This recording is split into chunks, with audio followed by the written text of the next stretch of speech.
Oui, c'est lorsque notre fille avait environ 18 ans, en pleine adolescence, puis elle achevait son secondaire, puis elle s'est préparée pour aller au cégep.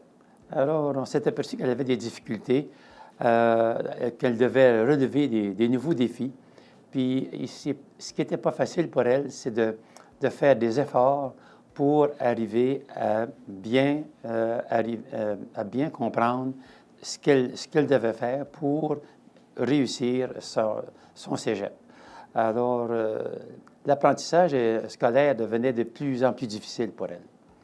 Et puis, lorsque le moment a été propice, on a saisi l'occasion pour essayer de dialoguer avec elle, savoir qu'est-ce qui se passait, puis de prendre conscience de ce qu'elle pouvait faire, de ce qu'elle ne pouvait pas faire aussi. Alors on s'est dit, que la connaissance ne vient pas toute seule. On s'est dit, ça prend des efforts. Il faut qu'elle fasse des efforts pour pouvoir bien réussir. Sans effort, on ne peut rien. Alors, on n'arrive pas à nos buts sans effort. Toutefois, on s'est aperçu qu'après un certain temps, le succès prenait du temps à venir. Et puis, finalement, il a fallu arriver à la conclusion que l'abandon de ses études approchait. Plus tard, après plusieurs années, on s'est aperçu que, après avoir vu le psychiatre à plusieurs sessions, plusieurs fois,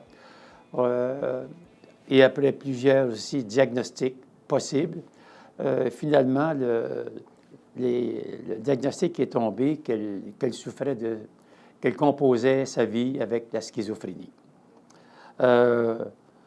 Pour nous, c'était aussi très difficile. Ça n'a pas été facile de prendre ça. On éprouvait à ce moment-là un sentiment d'impuissance. On ne savait pas quoi faire devant la maladie.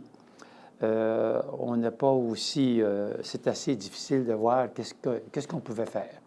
On était pris au dépourvu, effectivement.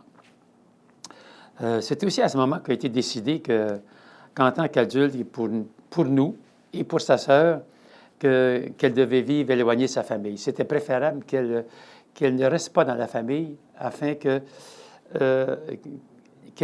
n'influence pas son frère et sa sœur comme tel. C'était une décision assez difficile, mais il a fallu le faire, même si elle n'était pas totalement d'accord avec cette décision-là. En premier lieu, elle a vécu dans une famille d'accueil.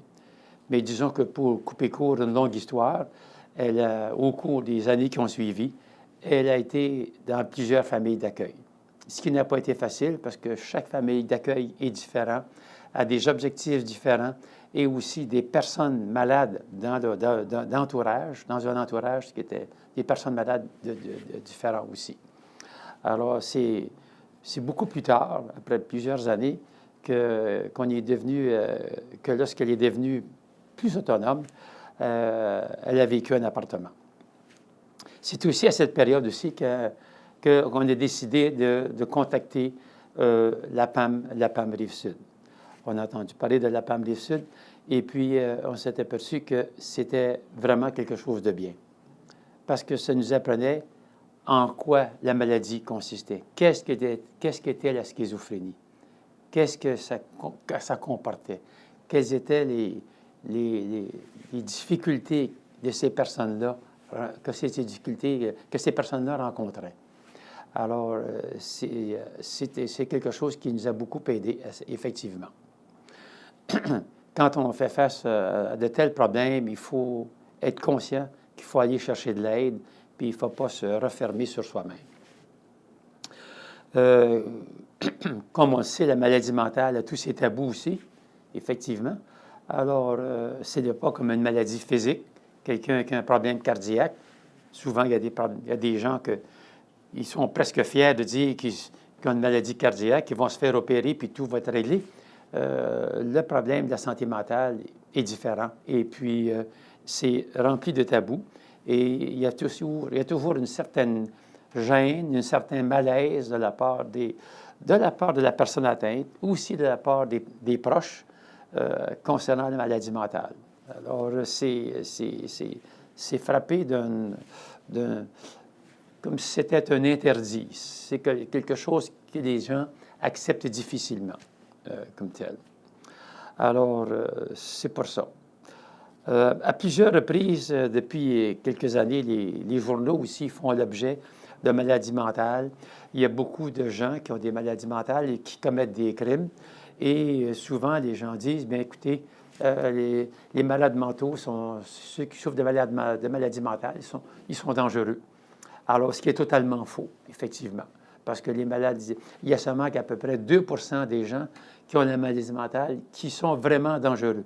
2 c'est très peu. La grande majorité des gens ne sont pas dangereux comme tels. Ils souffrent beaucoup plus en eux puis faire souffrir les autres que d'être dangereux. Alors, on s'est aperçu au cours des années qui ont suivi que les gens qui souffraient de schizophrénie souffraient aussi de beaucoup d'insécurité. Et aussi, pour les parents aussi, ça donnait aussi beaucoup d'insécurité. Mais il faut aussi voir quelque chose de positif dans l'insécurité. C'est l'insécurité. Quand on a de l'insécurité, c'est aussi un nouveau défi. Il faut être capable de relever ces défis-là et d'être capable de dire que l'insécurité doit nous pousser à être positif plutôt que négatif, effectivement. Alors, il ne faut pas seulement voir du négatif. Il faut voir du positif et voir que l'insécurité peut nous sortir, on peut sortir grandi d'une épreuve en vainquant l'insécurité. Alors, il faut pas se laisser abattre par ce sentiment-là, comme tel. En conclusion, soyons francs et soyons clairs, que ce soit la PAM Rive-Sud ou d'autres associations similaires, c'est d'abord et avant tout les membres qui, par leur soutien, en étant membre de la PAM comme telle, on a le soutien des autres. On s'aperçoit que les autres aussi ont les mêmes problèmes que nous. On est capable de partager et de se comprendre et d'essayer de s'encourager l'un et l'autre comme tel. Alors, pour ça, c'est une façon d'aller chercher une certaine sécurité en vainquant l'insécurité comme telle.